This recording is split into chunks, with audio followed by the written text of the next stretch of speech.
A warning to our viewers. What you're about to watch is a true story. The following program contains content that some viewers may find deeply disturbing. Viewer discretion is strongly advised. The camera shakes violently as it descends rotting basement stairs into absolute darkness. A flashlight beam cuts through the void, searching, until it finally settles on something that will haunt hardened police officers for the rest of their lives. We've got a body. Female child. Basement. The small, lifeless form of a 5-year-old girl lies discarded on cold concrete, her tiny body showing signs of torture, so severe that jurors would later weep openly in court. But here's what makes this case different from any other you've heard. Here's what transforms this from a tragedy into something that defies human comprehension. Kamarie Holland wasn't abducted by a stranger. She wasn't taken in the night by some random predator. She was sold, traded, negotiated like merchandise by the one person meant to protect her above all others, her own mother. The price? $2,500. That was the opening bid for 1 hour with a kindergarten-age child.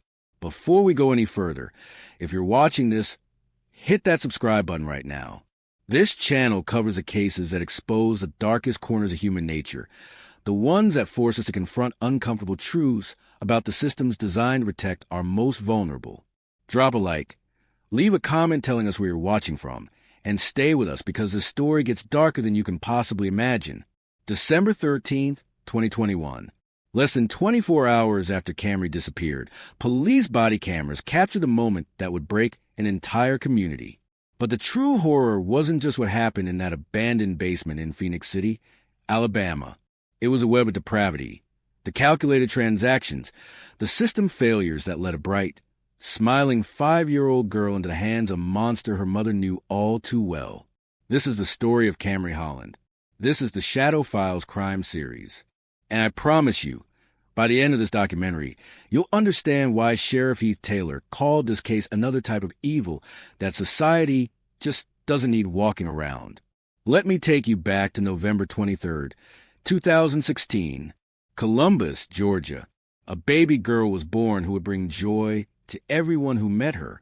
Kamarie Holland came into this world with a smile that, according to her first cousin, never seemed to fade. Her father, Kamarie Holland Sr., searched for words to describe his daughter after her death.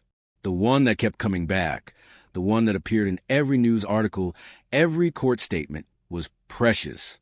She was precious. It's a father's recognition that his daughter's worth was immeasurable, her life invaluable. A stark, devastating contrast to the price tag her mother would eventually place on her innocence. Kamarie was part of a large blended family, 8 children total, 4 brothers and 3 sisters. Her parents had separated when she was still a toddler, beginning a complicated custody arrangement that would prove fatal. Despite concerns about her mother's lifestyle, Kristy Siple maintained primary physical custody of Kamarie. And that decision, made in some family courtroom by people who couldn't possibly have known what was coming, sealed a 5-year-old's fate. But let's talk about what Kamarie was like before the darkness consumed her short life. This wasn't just another case number, another victim in a file. This was a real child with dreams and favorite songs and a laugh that could dissolve tension in any classroom. Teachers noted her enthusiasm for learning, her eagerness to make friends. She was learning to write her name, to count beyond 20, to recognize simple words. At 5 years old, she was just beginning her educational journey. Her family had dreams for her, dreams of college, of opportunities they themselves might never have had. In the photograph that survive her, that same bright smile appears again and again, genuine, uninhibited, full of the innocent joy that defines childhood. There's one photo in particular, the last known image of Kamarie Holland alive, taken in early December 2021. Within days of that photograph being captured, she would be gone, her future erased by the very people meant to safeguard it. But behind that smile, behind those bright eyes and that infectious laugh, lay a fractured family dynamic that was quietly, methodically placing Kamarie in danger. And the warning signs? They were everywhere. Neighbors would later tell investigators about the constant stream of visitors to Kristy Siple's home, the revolving door of adults coming and going at odd hours. Court records revealed that Siple had been on the radar of child welfare authorities before. Russell County Sheriff Heath Taylor confirmed there had been previous concerns about Siple's parenting. But somehow, through gaps in the system, through jurisdictional boundaries that don't communicate, through overworked caseworkers and sealed family court files, Kamarie slipped through every safety net. Now, let me introduce you to the monster who was waiting on the other side of those failed systems. Jeremy Tremaine Williams, born in Alabama in 1984. By the time he crossed paths with Kamarie Holland, he had spent nearly 4 decades cultivating a pattern of behavior that should have set off alarm bells in every community he entered.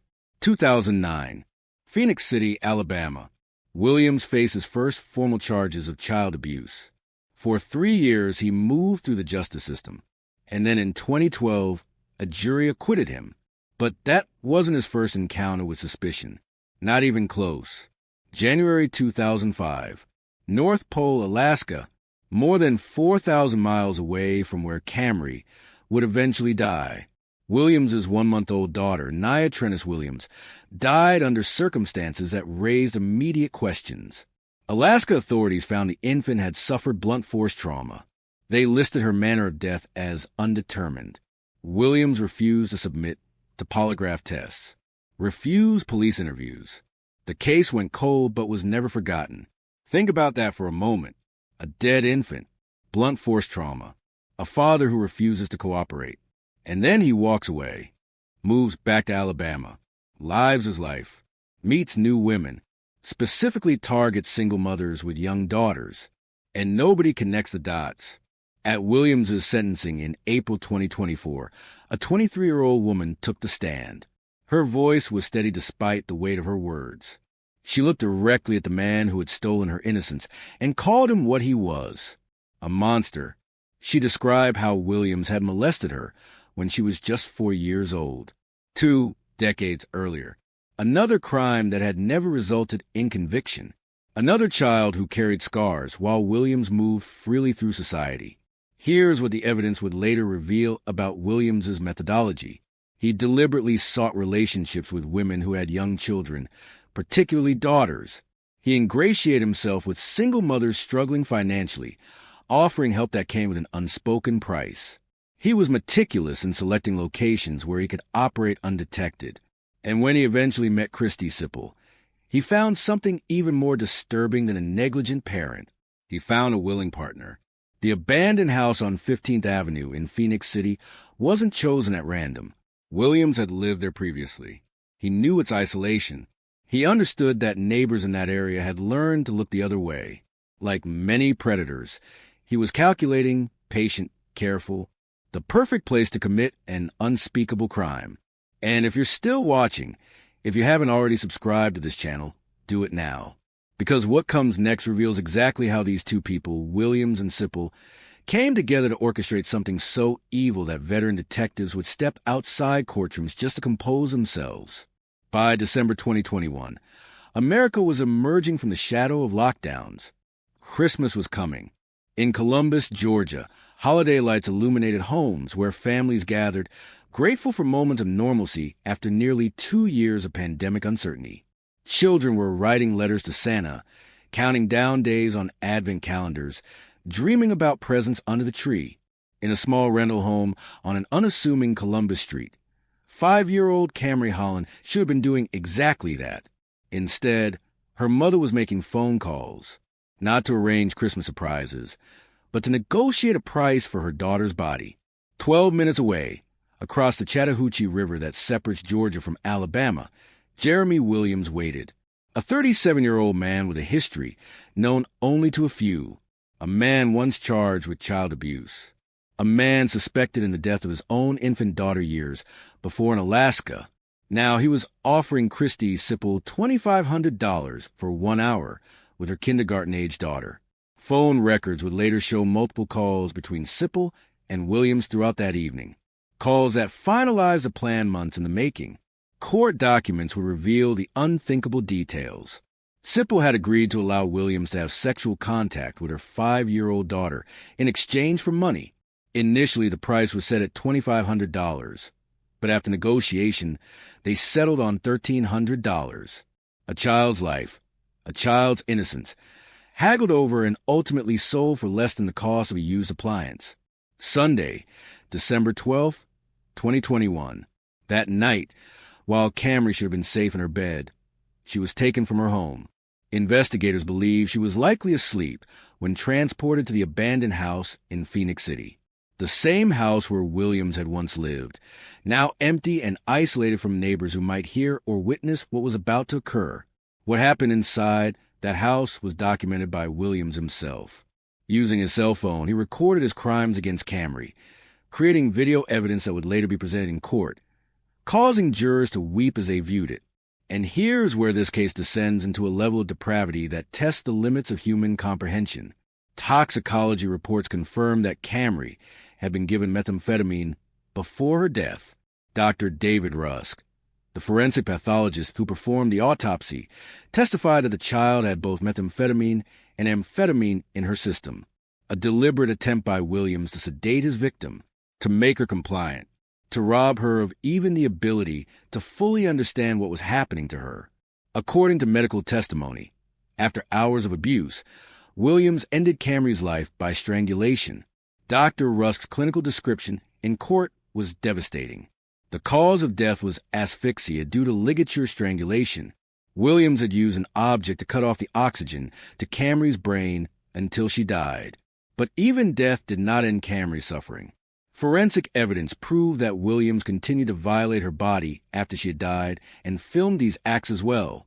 This evidence would lead to the additional charge of abuse of corpse, a charge that barely captures the monstrosity of desecrating a child body.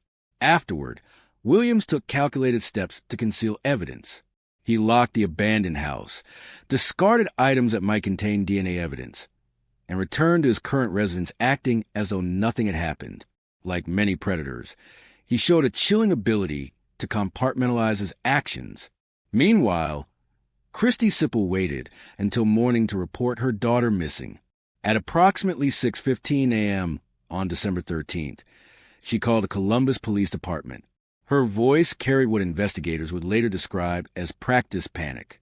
She reported that her 5-year-old daughter was missing from their home on Bowman Street in Columbus, Georgia. She claimed she had last seen Kamarie when she put her to bed around midnight. According to her statement, she woke up at 5:50 a.m. to find her daughter's bed empty and the front door of their home standing open. The classic scenario of a child abduction by an intruder, a performance that would later horrify investigators once they learned the truth. Columbus police responded immediately. In cases of missing children, especially those suggesting abduction, the first hours are critical. Officers secured the scene, began interviewing Siple and other residents of the home, started canvassing the neighborhood. By mid-morning, the search had expanded dramatically. Police officers went door to door. K-9 units attempted to pick up Kamarie's scent.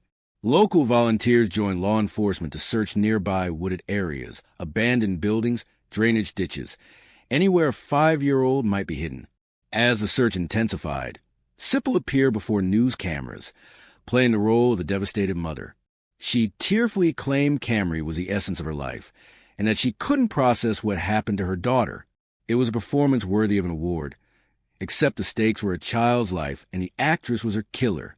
Behind the scenes, detectives were already uncovering inconsistencies in Siple's story. Her phone records revealed those multiple calls with Jeremy Williams in the hours before Kamarie disappeared. A crucial tip came from someone who recognized Williams's name and informed police about the abandoned house in Phoenix City, where he had once lived. By late afternoon, the investigation had crossed state lines. Columbus police coordinated with Russell County Sheriff's Office in Alabama.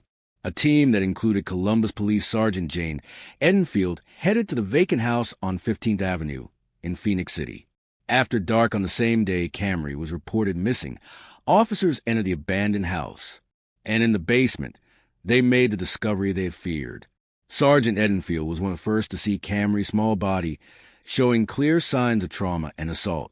At 11:15 p.m., less than 18 hours after Kamarie had been reported missing, what began as a desperate search for a missing child officially became a homicide investigation. 2 jurisdictions, 2 states, 1 horrific discovery. And at the center of it all, a 5-year-old girl betrayed by the very person meant to protect her from monsters. Within hours of discovering Kamarie's body, law enforcement had already identified their primary suspect. Jeremy Williams' connection to the abandoned house was well established. He had previously lived there, and witnesses had seen his vehicle in the area on the night of December 12th. By dawn on December 14th, less than 30 hours after Kamarie was reported missing, Russell County Sheriff's deputies located Williams at a hotel in Phoenix City.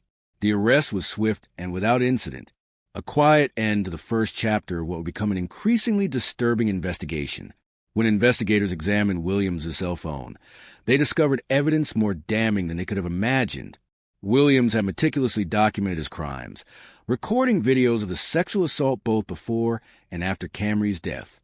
He had created his own evidence, his own record of depravity, perhaps for future viewing or perhaps to share with others in the dark corners of the internet where such monsters congregate. For 2 weeks, investigators built their case methodically, tracking every communication between Siple and Williams, interviewing witnesses who had seen them together, corroborating evidence from both Georgia and Alabama. What emerged was a conspiracy more horrific than anyone had initially imagined. On December 28, 2021, 15 days after her daughter's murder, Kristy Siple was arrested at her home in Columbus.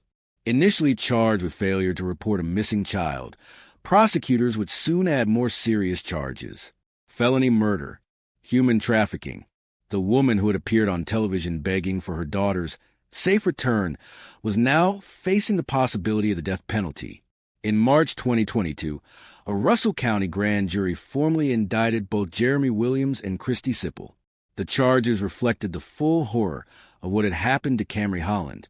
Williams faced 8 charges in total, including 4 counts of capital murder, each representing a different aspect of his crime: murder of a child under 14, murder during a kidnapping, murder during a rape, murder during sodomy. Any one of these charges alone could result in the death penalty in Alabama. Beyond the murder charges, Williams was indicted for human trafficking, production of obscene material involving a child, and abuse of corpse. That last charge stemming from his continued violation of Kamarie's body after her death. Kristy Siple's charges were similarly severe: 3 counts of felony murder and 2 counts of sex trafficking. As the person who had delivered her daughter to a known predator, she too faced the possibility of the death penalty. While awaiting trial, Williams's behavior raised concerns. Prison officials placed him on suicide watch for nearly 10 months after he attempted to hang himself with cloth in his cell. In December 2022, he filed a motion to be removed from suicide watch, which a judge denied. On March 13, 2024, in a surprising move, Jeremy Williams pleaded guilty to multiple counts of capital murder, rape, and other offenses. When asked by the judge why he would plead guilty knowing he faced a death penalty, Williams simply stated he wanted to expedite the process. No remorse, no explanation, just a desire to move things along. On the same day Williams pleaded guilty, Kristy Siple made a different choice. She accepted a plea deal. Prosecutors dropped the murder charges, and she pleaded guilty to sex trafficking, facing up to 20 years in prison instead of death. A deal that would outrage Kamarie's family and many in the community, who believed she deserved the same fate as Williams. On April 8, 2024, more than 2 years after Kamarie's murder, jury selection began for Williams' trial. Despite his guilty plea, Alabama law required Williams to undergo a jury trial to determine his guilt before sentencing. The law recognizes the gravity of capital punishment and ensures that even with a confession, evidence must still be presented and evaluated by a jury. The judge warned potential jurors about the disturbing nature of the evidence they would see, a necessary but insufficient preparation for what was to come. On the first day of trial, prosecutors presented the video evidence Williams had recorded on his phone. The reaction in the courtroom was immediate and visceral. Several jurors openly wept. Others looked away. One asked for a brief recess to compose herself. Forensic pathologist Dr. David Rusk provided clinical testimony that nonetheless painted a horrific picture. He confirmed Kamarie died from asphyxia due to ligature strangulation and detailed the extensive trauma to her body. He also testified about the methamphetamine found in her system, explaining how the drug would have affected a child of her size. The emotional weight of the evidence affected everyone in the courtroom. Veteran police officers stepped outside during breaks, visibly shaken. Court reporters paused to collect themselves. Even the judge occasionally removed his glasses to wipe his eyes. After just 3 days of gut-wrenching testimony, on April 12, 2024, the jury reached their verdict. Jeremy Williams was found guilty on all counts. For counts of capital murder plus sodomy, sexual abuse of a child under 12, production of obscene material involving a child, human trafficking, conspiracy to commit human trafficking, and abuse of a corpse. After the verdict, Kamarie's father told reporters the judgment was well-deserved and urged the court to impose the death penalty. Kamarie was too precious for what happened to her, he said, his voice breaking with emotion. His life compares nothing to Kamarie's. Kamarie's grandmother addressed the devastating permanence of what Williams had done. In a stunning moment, Williams's ex-wife took the stand, looking directly at the man she had once been married to, and delivered a searing assessment. Perhaps most powerful was the testimony of that 23-year-old woman who had been molested by Williams when she was just 4 years old, a crime for which he had never been convicted. Now an adult, she confronted the man who had abused her 2 decades earlier, calling him the monster he truly was.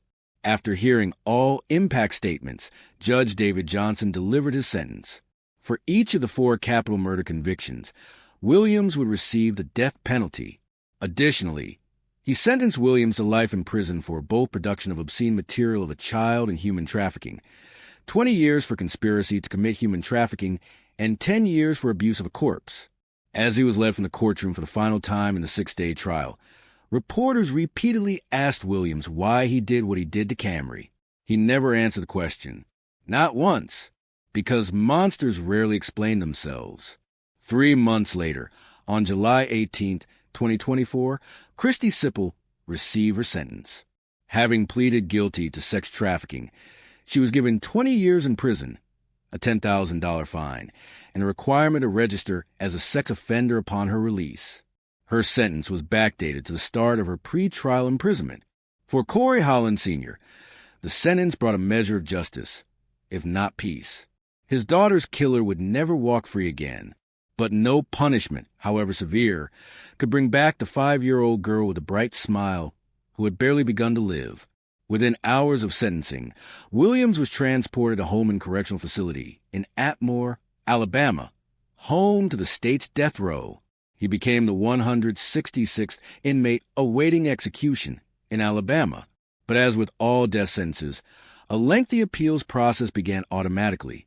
The bitter irony of capital punishment in America is that Williams's 4 death sentences may take decades to carry out, if they ever are. The longest-serving death row inmate in Alabama was sentenced in January 1982, more than 42 years ago. For Kamarie's family, closure through execution may remain elusive for the remainder of their lives. On December 22nd, 2021, just 9 days before Christmas, more than 200 mourners gathered to say goodbye to Kamarie Holland. The funeral service brought together family, friends, and even law enforcement officers who worked tirelessly on her case, including Sheriff Heath Taylor and District Attorney Rick Chansey. Amid the raw grief, Kamarie's great-uncle delivered words that resonated with everyone present. Evil has entered our community. Evil has affected our family. Yet amid the darkness, the community rallied to support Kamarie's father and siblings as they faced their first holiday without her. In the months that followed, the case sparked renewed conversation about child protection across both Georgia and Alabama. Law enforcement agencies in the region implemented enhanced protocols for cross-jurisdictional cooperation in missing children cases, recognizing that precious time had been lost navigating the bureaucracy of state lines. For the officers who found Kamarie and investigated her death, the case left indelible marks. Columbus Police Sergeant Jane Edenfield, who discovered Kamarie's body, later became an advocate for specialized trauma support for officers who work child homicide cases. For Kamarie Holland Sr., keeping Kamarie's memory alive became a mission. In April 2022, still processing his devastating loss, He spoke about the void left in his life.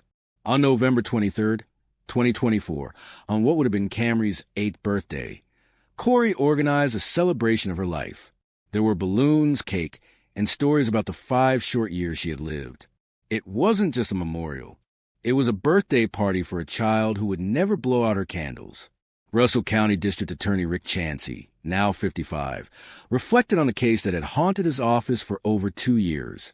Chansey later revealed he had visited Kamarie's grave, a quiet moment of reflection after years of pursuing justice for her. In the aftermath of the case, child welfare agencies in both Alabama and Georgia reviewed the procedures for identifying at-risk children. New training protocols emphasize recognizing the warning signs of trafficking by family members, situations previously considered so unthinkable they weren't adequately addressed in existing guidelines. An Alaska detective who had investigated Naya's death in 2005 spoke with reporters after Williams' conviction. "If we had been able to make that case back then," he said, "Kamarie Holland might still be alive today." It's a haunting reminder of how failures in one part of the system can have deadly consequences years later, thousands of miles away.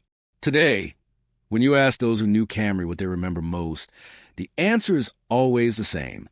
Her smile, that bright, genuine smile that appears in photograph after photograph.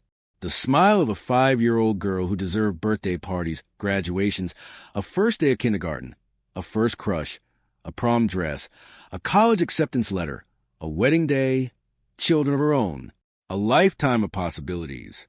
Instead, Kamarie Holland rests in Sunset Memorial Gardens while the man who took her life sits on death row and the woman who sold her serves 20 years in prison.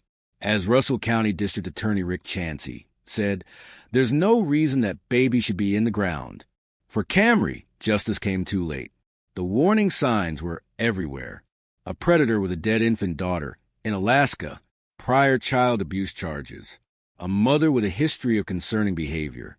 A system fragmented by jurisdictional boundaries.